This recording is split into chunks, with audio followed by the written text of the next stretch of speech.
Muy estimados estudiantes y colegas, bienvenidos a esta sesión donde estudiaremos lo que se me ha pedido, que es el capitalismo como sistema social, sus orígenes, ¿verdad?, su naturaleza, su historia y sus impactos, tanto en la clase trabajadora como en el ambiente.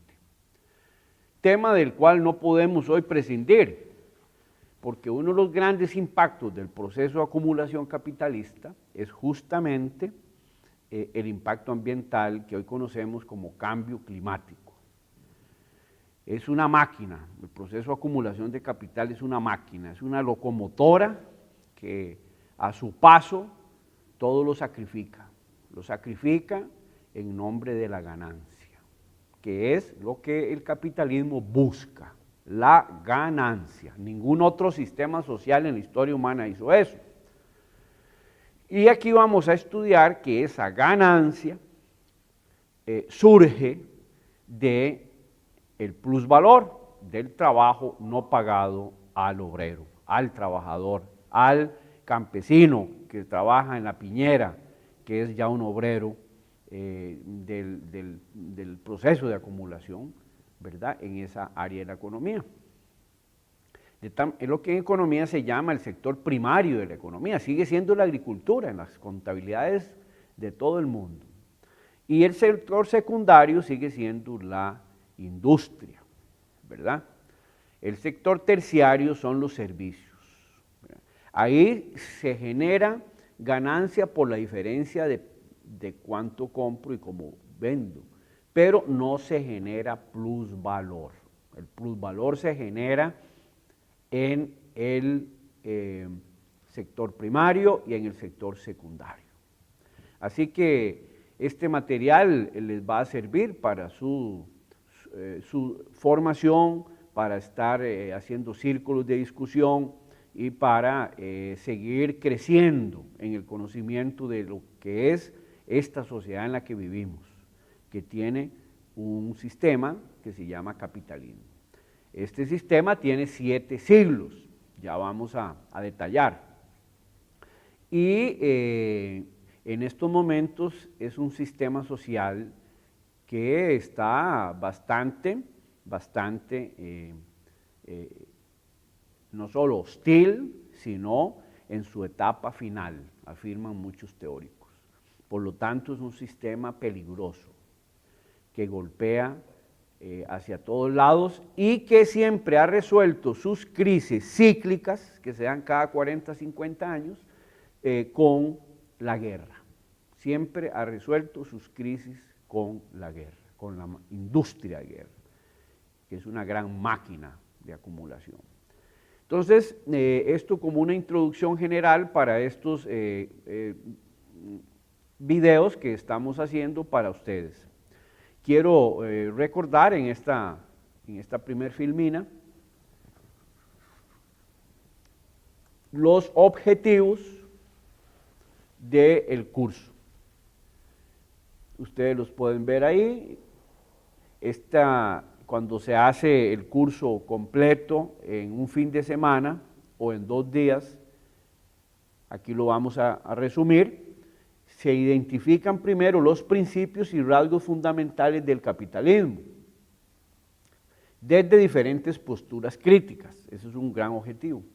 Y el tema ahí es el capitalismo como estructura y forma de organización económica, social y política. Luego hay una segunda sesión para caracterizar los conceptos básicos para la comprensión del capitalismo y algunas de sus expresiones en el sistema económico costarricense, que está ligado, por ser una economía pequeña, al sistema mundial. Aquí tenemos la estructura y las relaciones en el mundo del trabajo, relaciones fundamentalmente fetichizadas. Luego vamos a ver qué es eso. Entonces, vamos a iniciar el capitalismo como estructura y forma de organización social y política. El capitalismo, decíamos, busca una sola cosa, busca la ganancia. la ganancia. Y esa ganancia que busca, al final del año, en un país, vamos a dibujar así un círculo. Esa es la ganancia. Esa ganancia se divide de acuerdo a los factores de producción. Los factores de producción siempre en la economía ha sido la tierra, el trabajo y el capital. De tal manera que la tierra recibe como ingreso, como retribución de su aporte a la economía, la renta de la tierra. El trabajo recibe el salario y el factor capital recibe los intereses y la ganancia. Entonces, ese pastel que ha sido objeto de la economía política ya durante 4 siglos, los primeros textos de economía política se escriben, coinciden con el descubrimiento de América, ¿verdad? A finales del 1400, principios de 1500, aparecen los primeros textos de economía política. Van a coincidir siempre en el estudio del excedente de toda esta ganancia. Entonces, aquí, en la mayor parte del pastel, que es propiamente la ganancia y los intereses, eso le queda a los patronos, a los dueños de los medios de producción, a los capitalistas, que surgen como una clase social muy revolucionaria. Acordémonos de Rousseau, de Montesquieu, ¿verdad? Del contrato social. Acordémonos que ellos hicieron la Revolución Francesa y que pregonizaban la igualdad, la fraternidad y la libertad. Y fue en su momento una clase muy revolucionaria, la burguesía, como tal. Ellos prácticamente fueron los que liquidaron todas las monarquías allá por Europa y en consecuencia en las colonias, ¿verdad? Justamente a mediados del siglo XIX, que hay revoluciones por toda Europa, cuando se escriben los textos críticos de la economía política de parte de don Carlos Marx, ahí se liquidan los últimos residuos de reyes. Y luego la burguesía empezó a ensayar diferentes modelos de gestión y todavía sigue ensayando. Pero en sus inicios fue una clase muy revolucionaria, esa clase burguesa, ¿verdad? Que aglutina diferentes fracciones de la burguesía. Hay una fracción de la burguesía que se dedica a los bancos, a las finanzas. Hay otra que se dedica al comercio, a la exportación, a la importación. Hay otra burguesía que es la oligarquía, es parte de la clase dominante, que es la oligarquía terrateniente, la que posee las tierras, ¿verdad? En nuestro caso, las oligarquías cafetaleras. Ahora la oligarquía piñera, es el primer país productor del mundo en piña, actualmente Costa Rica, en manos de transnacionales en su mayoría. El 80% del negocio piñero está en manos de 2 grandes empresas, Pindeco y la DOL. La palma, el banano, la ganadería. Ahí está en los negocios de la exportación esa otra gran fracción. Y luego algunos otros grupos pequeños que se mueven dentro de esa clase burguesa. Digámoslo así, esa clase hegemónica, ya en términos de Gramsci, de ese otro gran teórico, Gramsci, que nos permite entender.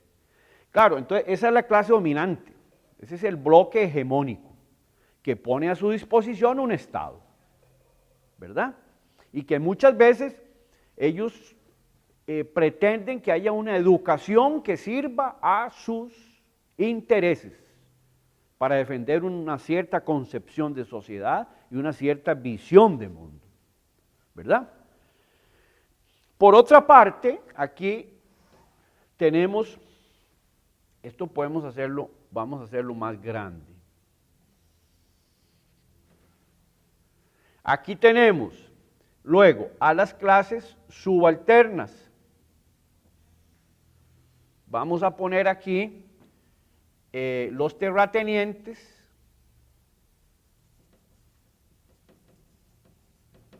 como parte del bloque hegemónico, y como parte de la clase subalterna, los trabajadores asalariados. Estos reciben, la parte del pastel que reciben es el salario. Siendo la mayoría de la población, reciben la menor parte del pastel. Y luego los terratenientes reciben la renta de la tierra. ¿Verdad? Como ustedes pueden ver, la distribución de ese ingreso está muy mal hecha, pero corresponde a la posesión de los medios de producción. ¿Verdad? Y aquí coincidimos todos los economistas. O sea, esto se puede verificar en cualquier momento con las estadísticas nacionales. ¿Cómo se distribuye esa riqueza? ¿Verdad? En el siguiente gráfico, en la siguiente filmina, podemos ver cómo se distribuye en el mundo, ¿verdad? Y eso se le llama la copa de champaña. De tal manera que, vean ustedes que el 20% de la población, o sea, ¿verdad? El 20% de la población es el 20%. Eso se llama en estadística un quintil, la quinta parte. 20% es una quinta parte del conjunto. Esa quinta parte, que es una minoría, se queda con el 82% de la riqueza. Si lo redondeamos es el 83% de la riqueza. En el mundo y en nuestro país es similar. Donde haya capitalismo así es. Y es una de las características centrales del capitalismo. Luego tenemos en el otro extremo que los pobres, el quintil de los pobres, propiamente los pobres, ¿verdad? Se quedan con una migaja que es el 1,4%. Es la parte azul que es donde se coge la copa de champaña. Eso es lo que le queda a los pobres, a los trabajadores, ¿verdad? En el medio hay un 60% que entre todo ese 60% lo que se quedan es con el 17%, las clases medias, ¿verdad? Eso es fundamental entenderlo. Eso lo ha hecho siempre el capitalismo. Entonces, por eso es que se entiende que la tensión principal dentro del capitalismo va a ser siempre entre el trabajo asalariado y el capital. Esa es la contradicción fundamental que hace esa lucha y la tensión permanente, ¿verdad? Que se ven bien en las negociaciones salariales, que siempre la patronal pelea hasta por dar un décimo de aumento, o incluso un centésimo de aumento. Si la inflación es 1,57, ¿verdad? Y los trabajadores dicen, no, tienen que pagarnos 1,60, ahí se traba. Por 3 centésimas se traba la discusión. Ustedes como maestros, ustedes lo saben, como trabajadores de la educación, que ahora conforman un sindicato, que eso tiene consecuencias importantísimas desde el punto de vista de las negociaciones, de cómo ven ustedes esta problemática, de que ustedes son parte de la clase social de los trabajadores, que están en tensión con la patronal o sus representantes, ¿verdad?, que son los que gobiernan en un país. Ese es el bloque hegemónico, ¿verdad? Los que dirigen la política económica del país. Dicho sea de paso, estamos elaborando todo un planteamiento para que los que ya hicieron el curso, este curso básico, aspiren al segundo curso, y va a ser todo el curso de política económica. Porque en la política económica se expresa, ¿verdad?, cómo se dirige el país y a dónde se dirige. ¿Y quién define esa política económica? ¿Verdad? Los trabajadores ahí, la única arma que tienen para poder incidir en eso son sus sindicatos. De ahí la importancia de este trabajo y de esta formación que ustedes reciben para abrir los ojos. Muy bien, si vemos eso, esa distribución por continentes, igual, África, en rojo, del ingreso mundial recibe solo el 1%. Después dicen, qué pobreza hay en África. Cuando fue el baúl, fue la mina, fue el lugar donde Europa sacó toda su riqueza. Europa es muy pequeñillo, vea, eso es amarillo. Europa es pequeñito, pequeñito. Fue el único lugar donde hubo feudalismo. En América no hubo feudalismo, ¿eh? Ni en China, ni en Asia, ni en África. El feudalismo es un fenómeno estrictamente europeo. Eso es una cosa que hay que tener mucho cuidado. Porque han habido muchas discusiones. Antes se decía que había feudalismo, que hubo reyes en América. Jamás. Jamás. En América, cuando llegan los españoles, más bien hay formas de socialismo muy avanzadas. Por ejemplo, el mundo incaico. Luego vamos a profundizar sobre eso. El mundo incaico es un mundo que el mismo Marx, en el tomo 3, dice el comunismo peruano. Así le dice Marx a lo que encontraron los españoles en Perú. Ni siquiera dinero tenían. Hicieron un imperio sin dinero, los incas. Extraordinario, ¿verdad? Nadie lo duda. Bueno, pero el punto aquí es, sí, que el feudalismo se dio en Europa y que el feudalismo fue el que, mediante el proceso de colonización, todos los países de Europa tenían sus colonias en África y ahí sacaron la riqueza. Empezando por el norte, Libia, Eritrea, ¿verdad? Eran de Italia. Eran las colonias que tenían ahí los italianos. Y Abisinia, ¿verdad? Y hoy están aquí en el Cuerno, es la entrada al canal de Suez, es un área súper estratégica. Bueno, ahí estuvieron los romanos incluso, ¿verdad? Siempre Europa se ha enriquecido de ese continente tan extraordinario. España todavía conserva dos colonias, Ceuta y Melilla, ¿verdad? Tuvo grandes guerras coloniales, con miles de muertos en los años 20, en el Rif, ¿verdad? Francia, Tunecía y otras colonias. Portugal, que es el país más viejo de Europa, media África, hablan portugués todavía, y medio América del Sur, Brasil, ¿verdad? Los portugueses es el partido más viejo, el país más viejo del mundo y además de Europa, sobre todo de Europa, y es una forma de imperialismo muy diferente al imperialismo español y al imperialismo luego inglés, ¿verdad? Que fue como se sucedieron las épocas imperiales de desarrollo del capitalismo. Entonces, claro, subsumieron toda la riqueza de ahí. Los holandeses, que fue de las primeras expresiones del capitalismo, el primer polo de acumulación imperialista es en Italia, en las ciudades del norte de Italia, ya por el 1200. Después Holanda fue el país capitalista por excelencia. Luego los ingleses, luego los norteamericanos.